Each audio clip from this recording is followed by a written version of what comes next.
Hi, and welcome to another 21 Questions with.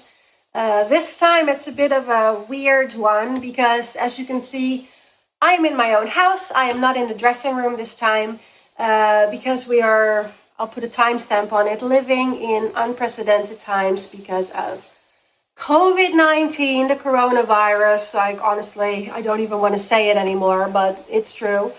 But I still wanted to bring you a new 21 questions.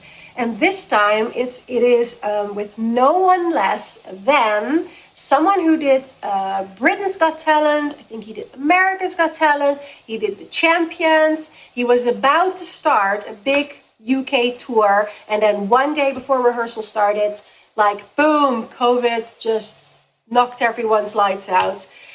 He is in his house in Canada right now, and I'm going to Zoom with him and ask him the 21 questions. And it is no one less than Darcy Oak.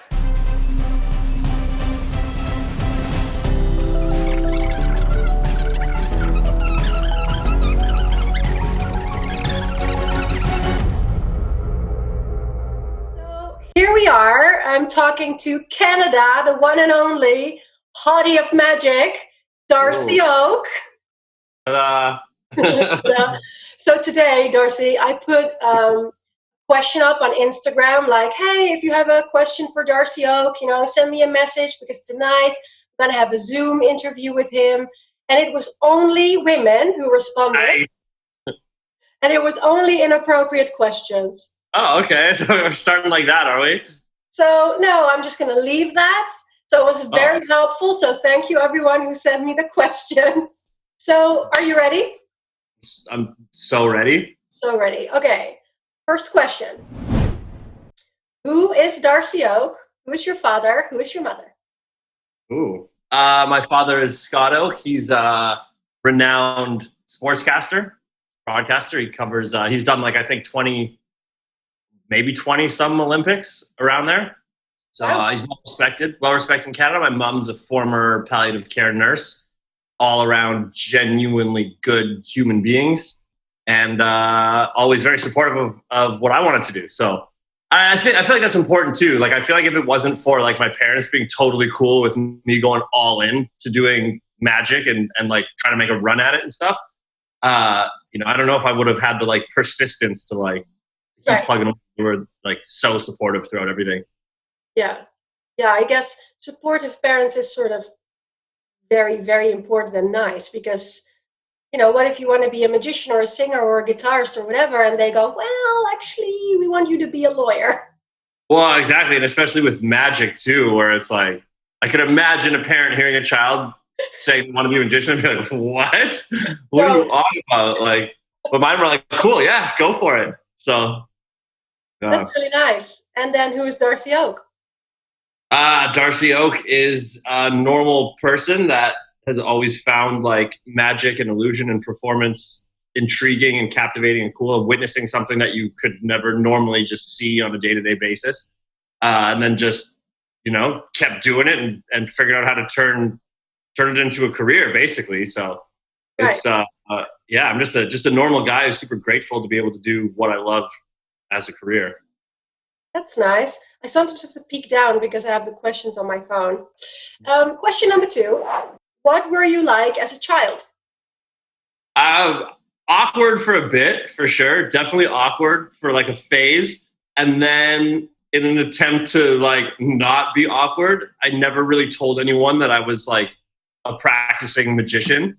Oh, really? Because I was people are just going to think this is weird. So all throughout high school, I never told anyone that's what I was doing. I was doing shows around town and stuff. And I remember in high school, one of my biggest sort of concerns was that I would be doing some I don't know, company party or something, and someone from my school would see me or would know that that's what I was doing, because I was it's not a normal thing, and especially with for a long time the stigma that came with someone saying they were a magician. It was always even still to this day a little bit, but. So I never really told anyone I was doing it to try not to open myself up to being tormented by other kids. So, and then in my high school grad, I strolled out and just out of nowhere just did the dove act. Oh, So really? like, these kids had no idea. Yeah, just like strolled out and was like, well, whatever. Last day, and like it was unreal. Everybody went crazy, and then I was like, okay, I'm gonna do this. You're So. like, I should have done this on the first day.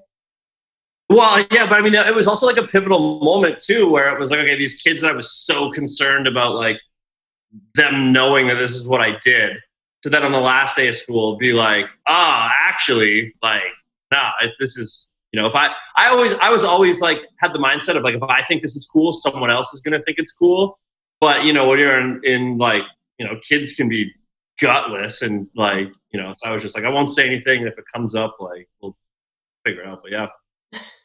So, And yeah. And then eventually, from then, I was like, I'm telling everyone. So, yeah, I'm cool now. I've been accepted. yeah. So Yeah. what do you think, so this is question number 3.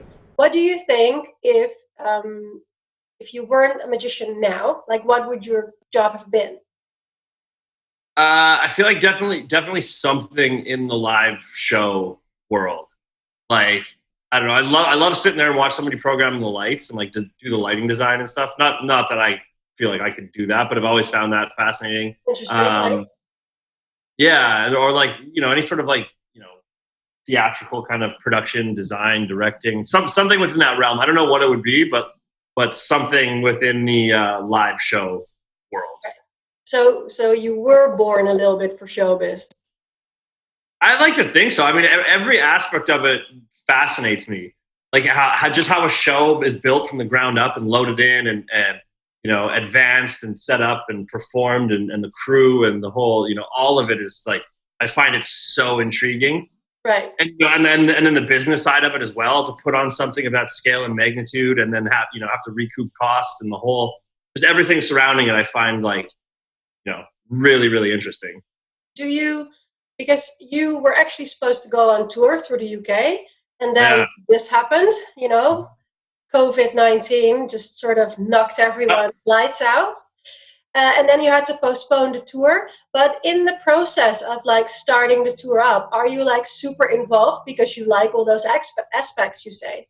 Yeah, and especially for this one too, because we were trying to go sort of like a different direction. Like so I toured the UK, I think it was like 5 or 6 years ago, and I wasn't involved in sort of the business side of things, if you will. I was just like, I just want to focus on the show. I don't want to worry about like anything else.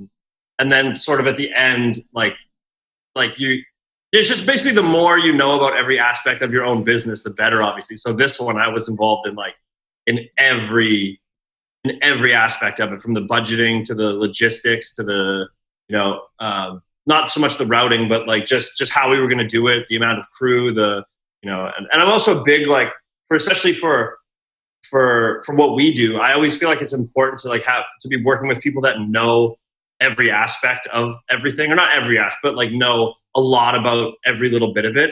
Because if you have like if you're trying to hide something and you have a lighting guy that doesn't understand that part of, you know what I mean? So it's like, for me, it's always been important to have like people that understand like the whole, the show as a whole. So everything was super meticulously planned from the ground up for this last one. That's why it's like so unfortunate all this happened, but the work's already done. So, exactly.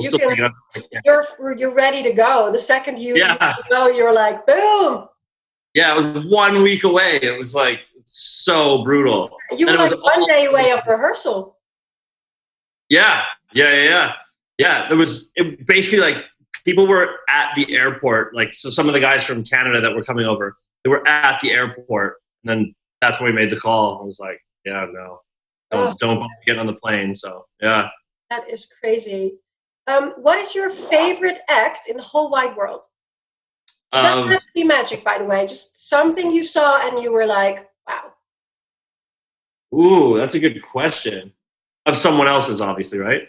If the best thing you've ever seen is yourself. My favorite act in the world. Ooh, that's a good question. I don't know. I remember vividly, like the very first like couple of dove acts that I ever saw, which were like I remember just being in awe for like months and watching these on these VHS tapes, just rewinding them over and over, and like, Where did it come from? yeah, well, and just being like never having seen anything like that before. The SAM used to have, I don't know if I'm sure they still do, but they used to have this video library where like, so way before YouTube, you used to be able to write into the SAM with this like catalog, this list of like numbers of VHS tapes, and they'd mail you to VHS tapes. You could like duplicate them and then mail them back. This says a lot about your age. Yeah, oh yeah, I know I'm aging myself here, but yeah, I remember just sitting there rewinding these tapes over and over, watching like these old. It was like the old FISM competitions and the old like IBM competitions and stuff. And like, yeah, but yeah, I don't know. I would say probably some of the early bird acts that I saw. Like James Seelan was one of the first guys that I was like, yeah, crazy. So cool. Jason Byrne, yeah, he's great. Does Darcy Oak have any hidden secret talents that we don't know about? Ooh, I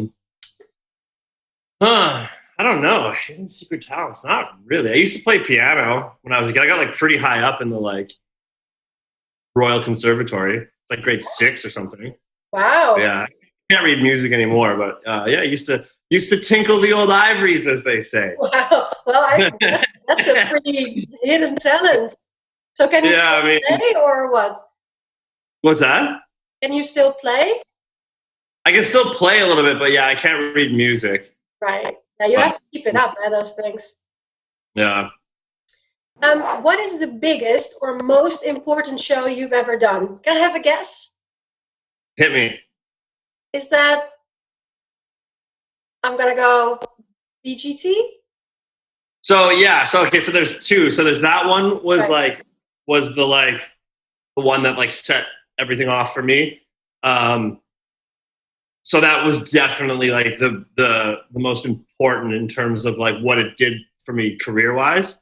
Mm-hmm. And then the one for like in terms of like the most important people was I got to do the Queen's 90th birthday at Windsor Castle. And that was like a really small thing for like, yeah, and that was just the people in the room was like, oh, this is insane. But yeah, so those would be the two most like, wow, this is like an insane ceremony. What I performed for? Mm-hmm. The Doves. Oh, right. Yeah, I did the Doves and then a sub trunk. Okay, cool. Yeah. And yeah, it was great. It was cool. It was like it was such a mind blowing experience. Like this private dinner, and it was so insane. And were you allowed to like stay and like hang, or did you have to like do your act and go? No, it was like because we were there all day. So basically, they like you had to be there by a certain time and then just hang around. And there was a few points where we were just like left alone and just like looking at stuff around Windsor Castle. I was like, this is insane. Like, certainly we're not supposed to be here. Like, but yeah, I mean, that's like a forever memory. You know, there's certain ones that you're just like, I can't believe like magic has brought me here. Like that was, yeah, hands down one of the like, this is the most insane scenario to ever be in. Right. But, you've done Broadway as well. That must have been special. It's funny now because I did it 2 years ago, and just I think it was 2 years ago, and just being in New York around Christmas time alone is amazing. But then to live so close to the theater and be there for that reason, and like just the hustle and bustle of New York, and like it's just that was such an awesome time. And now like whenever it gets around that time, like last year, I just remember being like, this time like a year ago was on Broadway. It's like. That was such a fun period of time. Yeah, it's hard work though, eh? You do a lot of shows in December when you do The Illusionist on Broadway. Yeah, I was thinking about it the other day though, and like the most annoying thing about that when you're doing like 3 a day for the week is like because you're sharing the bill with so many other people. It's not. I mean, the most exhausting thing is you just actually have to be there for the whole time. But like the performing part is amazing, and like so it's not really as as grueling when you're in it and you're like, oh my god, 2 more shows today and it's only noon, and like, but it's not. I mean, if you love what you do, it's not. It's like you're in New York at Christmas time on Broadway. Like it's a good problem to have. Let's see. Where am I? Do you have any rituals or superstition before a show? Um, Not really. I don't actually. Um, I remember one time I accidentally wore white socks, and somebody pointed out in the audience. I had like, yeah, and I was just like, oh god, this is embarrassing. So now it's like it's always on my mind. I'm like, black socks, yeah, okay, good. They were like, "Wow, this guy is so hot." He's like, "Oh, never mind. He's wearing white socks now." Yeah, I know. It was like well, like they sent me a message after too, and it went into my like I don't know my other folder. I was like, oh, we loved the show. It was great, and blah, blah, blah. But hey, just like it was the worst because it was framed. It was like just a piece of advice. You know, I was like, oh god, you don't want to hear that from someone, right? Can I just give you a little piece of advice? It's like no, yeah, I release you. But and they were like, "Your white socks." And I was like, "Oh God, I can't even debate that one." So just say, "Oh yeah, it was wardrobe. I had to. It was the costume department." yeah, exactly. Yeah, costume department dropped the ball. Hey, and what is your favorite theater in the world to perform in? Ooh, I mean, the one in New York was awesome Which because one was it? the Marquis Theater in the Marriott. And just because, like, well, the dressing rooms were sweet and comfortable, and especially being there all day, every day for 6 weeks or whatever. So that's definitely a highlight. And then the Hammersmith Apollo in London is another one too. It's like kind of an iconic London venue. It's super nice and comfortable, and the stage is good and stuff. Yeah, so probably those two. Do you have any theaters on your wish list? Because I mean, Broadway, tick. West End, tick. Where are we going? Amsterdam has a gorgeous theater, Conan Royal Theater, Carré. Yeah, I've never performed in Amsterdam actually. Yeah, that and then well, I mean the ones in Paris. There's a few in Paris that are like pretty prestigious. It'd be nice to like pop in and do do like a cool. Because I mean the thing is like with that. Well, it's bittersweet. So like with the Broadway contract, right? It's like you're working so hard, like all day, every day, and then you're like, okay, but it's over and whatever. And then when it's over, you're upset about it, right? You're like, no, I wish I was like back doing that. So, it's a balance, I guess, sometimes with like doing the long contracts or the sort of like one-off kind of short. Why is it with artists that we always want to be a certain place, like Broadway or whatever, and then when you're doing the show, we always complain that we have so many shows, and then when it's over, we're like, oh my god, I wish I was still in my dressing room. Yeah, exactly. What is it? It's like, or how do you make an artist happy? Give them a job. How do you piss an artist off? Give them a job. Honestly, yeah, it's so strange. Why do we do that? Yeah. But I love it. I mean, no aspects of it that I don't enjoy. It's like, yeah, I mean, every part of it is like, it's. I mean, what about you? You might like, is there any parts of it that you're just like, oh, I could do without this. Like, I hate this. Yeah, the nerves. I can do without yes, I can do without this in the wing. Yeah. So, and it's the moment when I'm on stage and like, how we used to start The Illusionist, like always with like the big appearance of everyone. I won't name it by name, but the big appearance. It's always when I'm standing there in the dark where I just want to die and like leave. If someone tells me then, Sabine, you can just leave, I will leave. I can guarantee. Yeah, that's commitment right there. The second that light hits me, I'm like, boom, I deserve to be here. Yeah, we're going to rock this show. I don't know. It's like, like I am mentally ill at that moment. Well, I know what you mean, too. It's like it's the build up to the whole thing. And once you're out there and in the flow of it and like have found the rhythm and whatever, then it's like, okay. But it's like you get in your own head about it for the whole day before. Oh, whole day. And you feel like I have that, like I'm tired the whole day before a show. I'm tired. And I think I might be getting sick. I think I'm getting ill. It's just. Yeah, I know what you mean. Is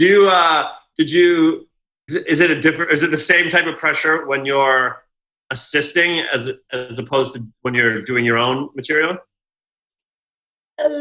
little bit. I would say when I was working with Hans, I was nervous, very Yeah, nervous, because we did some pretty big, important shows, and you don't want to fuck it up, yeah, keep it up for the yeah, other person. So you yeah, now feel responsible for, because it's his name on the poster, and what if you make yeah, him look bad?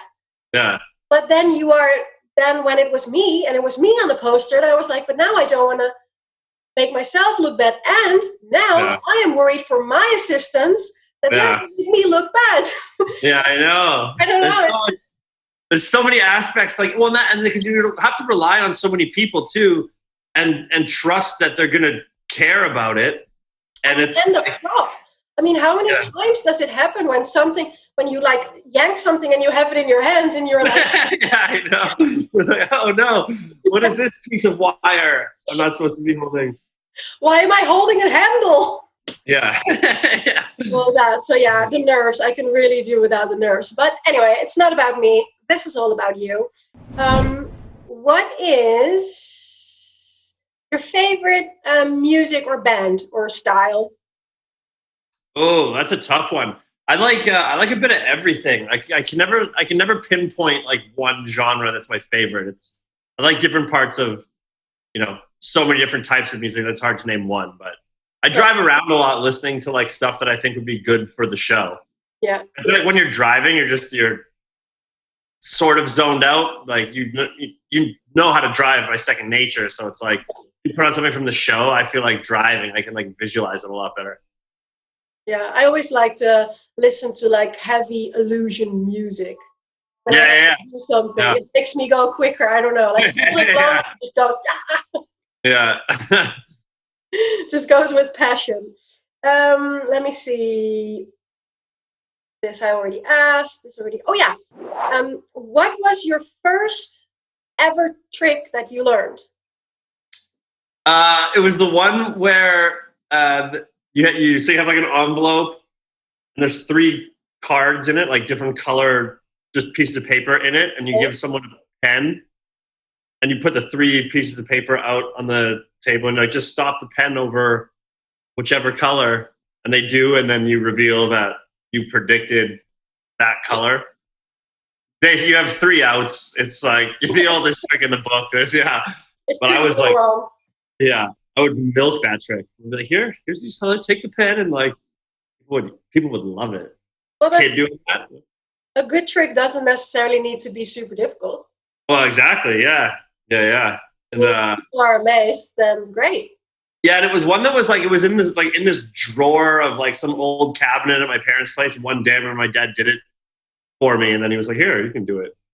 And I was like, "No way, this is crazy!" And I was just running around doing it on everyone. Yeah. That's funny. Is that also? Oh no. So I think the first. Oh no, because that was in your school. What was the first trick you really performed on a stage? I used to do. The first thing I used to do on stage, maybe like the linking rings. Oh yeah. Yeah, yeah. I think probably the linking rings, and like I used to do zombie ball into the linking rings, and that was Love my it. like 3 minute set. Yeah. Yeah. Did you have a stage name when you were younger? No, never. Thank God. You were always Darcy Oak. Yeah, yeah. I could. I feel like. Did you ever have one? No, No. Yeah. no, I but think if I like had one, that's all my friends would call me. They would just make fun of me. Relentless. the great Darcy. Let's see. What's your favorite country or city to visit? So, what's your favorite country or city? London for sure. Yeah. So you just moved. Yeah, yeah. So, and then all this happened, so I came back to Canada just so I wasn't like screwed, like being stranded over there. So, but yeah, I've got a place over there. I love it. I love It's like I feel like it's like New York, but with more Canadian-esque type people. Like they're Really? friendlier, they got more time for you, but it's still like hustling and everybody's doing stuff. And so yeah, I love it there. So why did you move? Well, BGT set things off for me there, and then I was sort of like working there back and forth for the course of like however many years since BGT. And then when I went back to do BGT Champions, was like, okay, well, this is where it started for me. Like, I'm going to do this whole thing again. May as well be over here and like really capitalize on the opportunity. You know, instead of like doing it and then just coming back here and being like, well, I could be mustering up work over there. Yeah, So, yeah, right. So it's not just the tour, but like also events and corporates and TV. Right. Yeah, just because being there. You've done everything in Canada. Yeah, well, and it's just, there's just more opportunities out there, more people to connect with, or if you're working on something or have an idea for something, there's somebody somewhere within London that, you know, could help you or whatever. So it's like the resources and just like the whole vibe of London is like that's the place for me for sure. So you didn't do a typical magic move and move to Las Vegas? No, I can't say I did. Yeah, I mean, the weather is better. I know. Seeing some of the guys like Insta post and stuff, it's like, oh, that's the place to be quarantined. That's for sure. I mean, would you ever like consider moving to Vegas, or is that like not your cup of tea? Oh yeah, no, I would for sure. Wherever like the opportunities are, whatever the, you know, wherever the work is, definitely. Yeah. And like I love Vegas. I've never not had a good time in Vegas. So, same. And I've been there for like extended periods as well. So not just the like glamour of the strip, but it's like, no, right. You really know. Yeah. Surroundings. Nice. What is your dream effect, something that you really want to perform maybe in the future, but maybe cost a lot of money, or you haven't been able to do it yet? Is there something on your wish list? It's funny because I feel like to get to like the final product of what you envision is that like effect is working on like lesser versions of that for like years and years and years. So it's never just like, oh, I want to do this, and then it ends up being that once you've, you know, developed it for the first time or whatever. It takes so much like tweaking and trying it in front of an audience and that type of thing. But there's a few bits in this touring show that was supposed to be happening or supposed to have happened that I feel like have the potential to be something really cool. So, but I mean, you never know until you put the stage time in with those things in front of a live crowd. So it's hard to pinpoint like one specific thing. Like I want to do X, but like it's not like an illusion that you're like, oh my God, I would love to have that illusion. Not really. I mean, I think that's like the never-ending journey is like finding something that you can't just pick from a repertoire of illusion, something that's like a fully developed like bit that, you know, you can't just buy from someone. Right. Yeah. Right. Oh yeah, I love this question. This is my favorite question. What is the stupidest thing you've ever done on stage? Oh, there's been many. Oh no, my battery's about to die. Hold on, let me grab my charger, okay? Oh yeah. Oh no, wait.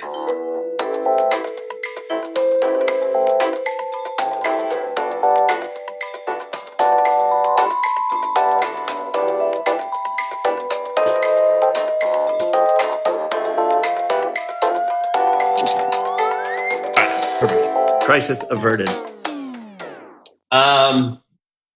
Stupidest thing I've ever done on stage? Yeah. I've fallen down. Oh, this is a good one. I was doing this casino show in Slovenia, and it was like very first contract I'd ever done, and I was like, I had no idea what I was doing. And the director of the show was like, okay, at the end, like there's like a whole cast of dancers, and he's like, Darcy, you're gonna come out. You're going to take a bow. You're going to exit like upstage center through the slit in the curtain. Dancers will take their bow, and then you'll come back out again for the final bow. And I was like, okay, cool. Gotcha. We're in the middle of like, this is the first show. I come out. I take my bow. I'm trying to leave back upstage center, but I can't find the slit in the curtain. And it's like painful at this point where I'm just like, oh, where's the curtain? And I'm like, oh, fuck it. And so I literally just grabbed the curtain and I just wrapped myself in it. And then waited for my cue, and then I just went, hey! And just came back out. It was like, It was so brutal. The audience was like, what is this guy doing? But at least you solved it. What's that? I mean, you sort of tried to like do something. I mean, I figured it out. One time I was doing the vanishing bird cage, and like I threw the thing up or whatever, and birds are gone. And then I went to take a step, and then I slipped on the cloth and fell just clean on my back. It's supposed to be this big moment. Birds are gone, and I just fall over. Yeah.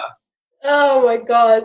But it's just, if you do magic, whatever you do, if it's sleight of hand or if it's cardistry or illusions or whatever you do, it can be so ugly. No, it can't go wrong a little bit. Like when something goes wrong, it's just like, that's the thing. And there's no area of forgiveness for like a normal spectator. It's just like as soon as that happens, they're like, oh, this is weird. What's happening?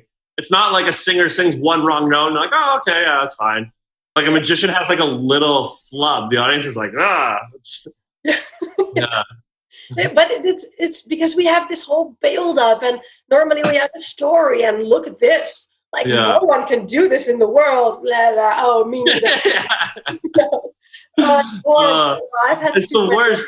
And it's the worst feeling in the world, too, where it's like you just have to play it off like nothing happened, but deep down you're just like, oh, my God, I feel like such an idiot. Oh, my God. I remember you and I doing that motorcycle act, and there were just too many. Oh, yeah. We had that so down by the end, though. Like, I have some old footage on my phone, and there was...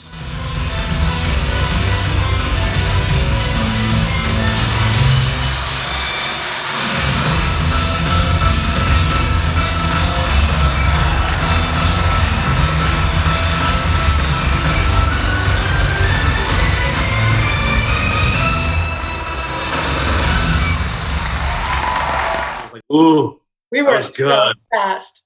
Yeah, it was quick. Yeah. If you were an animal, what animal would you be? I'd be, I don't know, some sort of like smart, shisty, conniving animal. Something smart. Doesn't have to get his hands dirty, you know? Right. You're good with animals because you travel with your birds. With an aviary sometimes. And your whole dressing room is full of birds, and you're oh God, it's the worst. But you're good with them, like you put them in the shower, and like I see you're always busy. Yeah, well, I mean, it's a lot of work to travel with like a pigeon coop.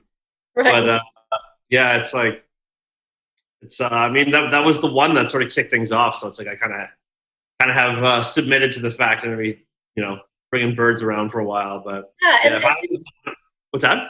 Well, you sort of broke the code. I mean, other people have done it, like Dan Sperry also really broke the code. But normally, people with bird acts, they're like this majestic and in like a tuxedo with a hat and the whole. And you guys, you were just this next level sort of. I mean, you just walk in your leather jacket and you go, boom, here's a dove. Well, I think for me, that's why I feel like that's why it worked for me, because people were just used to seeing that style of magic and someone that was all like suave and whatever. And then it was just like, just strong, like, hey, yeah, and just do it. People are like, what? Like it makes it, you're not expecting it. The contrast makes it so good. Yeah. And so I think that was like really shocking. Or is or when like Sperry does it or something like that, when there's like a specific style to it that's not someone in a tux. In tux, yeah. Yeah, it's cool. But you're good with animals. You have a dog. Mm-hmm. Humphrey. Yeah. He's the best. He's unreal. Yeah, he's one. Just turned 1 on New Year's Eve. So he's like, he's hilarious. I'm trying to like train him to do some stuff. But he's so he can do a couple like little things, but he's so excited all the time that it's like really hard to get to focus. He should really be in your act. I mean, I know I'm trying to see Humphrey alone. Yeah, he's I'm trying to. He's just like he's so happy all the time. Like it's infectious. He's just always so happy, so excited, like just buzzing around. He's an awesome dog. He doesn't even have to perform. He can just lay somewhere. Or something. What is your life motto? My life motto? Ooh. I don't know. Probably be like that, similar to that like old quote where it's like, find something you love to do and you'll never work a day in your life. Mm-hmm. I think that's spot on. Right. So I'm So stealing. That's my motto. yeah, but that's okay. You don't have to make it up. You can live Yeah. No, off I'd the say probably motto. that one. Yeah. And treat others how you want to be treated. Those two. That's a good one. Let me see. Next question. What do you do to relax? If it's just like I want to like just completely shut off and like have an hour of just mindless entertainment and then go to bed or something, it's literally just watching stupid YouTube videos. Oh yeah? I love some good internet humor for sure. Yeah. What's that? Magic goes wrong? Yeah. Yeah. Or the Yeah. oh, there's all sorts of like nonsense in the corners of the internet. Like, I guess a lot of time just looking at memes too. oh really? Yeah, oh yeah. So you like videos of kids falling down and all that stuff? Yeah, or like I like the win videos more so than the fail videos where it's like something crazy happens. It's just like no way. All right. Yeah, yeah, yeah. Let's see. What do you miss the most when you're on tour? What do I miss the most when I'm on tour? Yeah. So when you're away from home. Probably privacy. Yeah, I would say that's probably the biggest thing. Like, just because like if you're on the bus or traveling with the group or whatever it is, it's like you're never ever alone until like the very end of the day. Well, you have your If bunk that. bed. Yeah, if you're sleeping on the bus, it's like you're never alone. So, which is good for a bit, but after like a little while, it gets a little bit like, oh my god, I just want to like be on my own for like an hour. Yeah. Yeah, You don't want to hear other people. yeah, yeah, exactly. And then when you live on top of each other, it's like the littlest things become annoying. But are you good? Like if you're away from home for a long time, so if you do a long tour, are you good or are you missing your house? I'm usually pretty good. I'm usually good. It's yeah, I think I'm never like, oh god, I just want to get home and like sit there and do nothing. I mean, it's sometimes for sure, but it's never like you're not I homesick. would never rather be at home than on tour. I would always rather be on the road. Right. Yeah. Yeah. Living the dream. We're almost there. Ooh. Crushing What this. what is your crushing it. What is your favorite movie? Oh, like of all time? Yeah. I would probably. Somebody asked me this the other day. I would have to say probably Shawshank Redemption. Oh yeah. Oh, Yeah, yeah. We're going for like a classic. Like, yeah, that was a good one. so sad. I know, but it's good though. But it's like it hits you. No, yeah, it's a great story, but Yeah. like I'm not so good with sad stories. Do you like do you watch a lot of movies? I have been lately. Yeah. Yeah. Everyone. I know. It's like I think I've watched everything on Netflix. Really? Yeah. Do you have some Netflix tips for our viewers? I mean, I just watched The Extraction, where Liam Hemsworth goes on just a murderous rampage for like 2 hours straight. It's great. I was into it. Like, damn, this is doing a lot of killing. That's for sure. Then, I mean, I don't know. It's like I'll watch anything at this point. It's like, and I feel like I'm like, oh, this is great because I'm just so like starved for entertainment. I'll watch anything.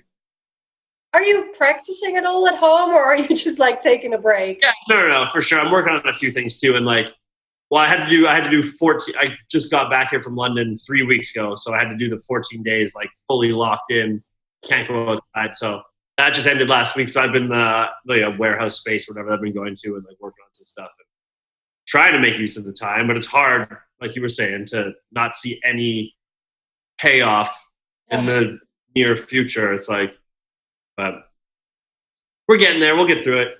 We'll get through it. We have to. What effect in magic do you think is so not deceptive, yet everyone uses it? Oh, the Impaler. You don't like that one? I just don't. Why did they stop? Like not even halfway down the thing. Why is it? I mean, I don't know. No, maybe not. I don't. It's never really done it for me. Like too fake or something for you. Like, how can a sword go through your body and then you're fine? Well, but then it's also, I just feel like if it was going to go through your body, like you'd go all the way to the bottom of the thing and it would be like, I mean, I don't know. There are a few that I've seen and I was like, okay, that's kind of cool. But I mean, it's just, it works. I guess audiences like it, I guess. I don't know. I feel like people are going to be pissed that I said that, but. No, it's, I asked you. I mean, if I interview them, they might say doves. I really hate doves. Yeah, that's fine. And it's on this like disco ball. Like, why do you have a sword on a disco ball? And like, not everyone has it on a disco ball. Hans's is not on a disco ball. Like later when I saw an impaler, I was like, oh. And then I saw other ones and I thought, oh, it's on a disco ball, but that's not yeah, exactly. So there's that one. And I shouldn't say it's not deceptive. Like, I don't think audiences can figure out how it works. It's just not for you. Yeah. And there's yeah. I'll leave it at that before like I start getting messages of people being like, what are you doing? I have an impaler and I'm good at it. Yeah, exactly. Hey, everyone can have their opinion, and especially magicians always have tons of opinions, so we do too, right? Mm-hmm. Exactly. So, last question. What would you say to like all the youngsters out there watching this interview, wanting to be a magician? Like, what is your top tip? What can they do?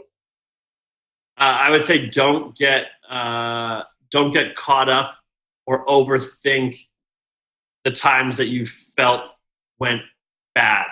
Like you have to like learn the ropes, you know, and the only way to do that is to like, you have to be bad sometimes to figure out what it is to make it good. And like, I remember, you know, not being able to pinpoint why it felt bad, like early on. And then, you know, understanding sort of, okay, like, you know, just the dynamic behind it and not getting swallowed up and like overthink being bad. It's like you can have a bad show so you can figure out how to do a good one, you know?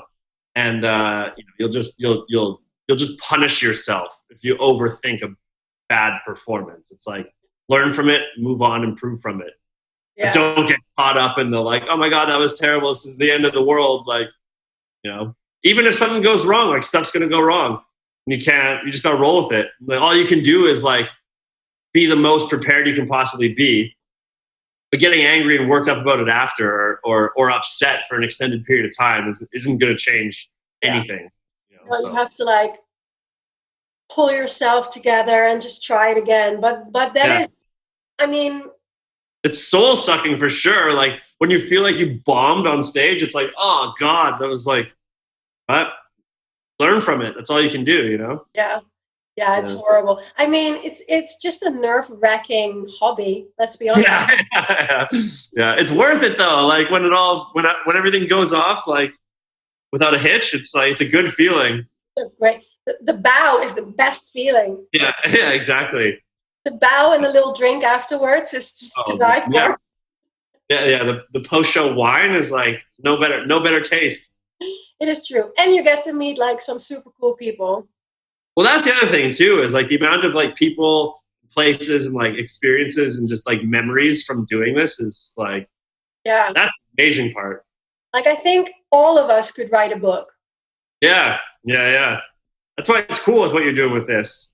Neat, like to get, you know, different people's stories and, you know, so I feel like this type of thing is like missing from what we do. Like there should be more of this kind of like dynamic where like, because we're all in this together and there's very few people who do what we do. So it's like, I feel like there should be more of a sort of like interconnected kind of community where people are just, you know, it's very, as you know, very sort of cliquey. Yeah. And sometimes I'm like, in magic, and this is maybe going to sound weird and I'm going to so offend a couple of people, but that's okay.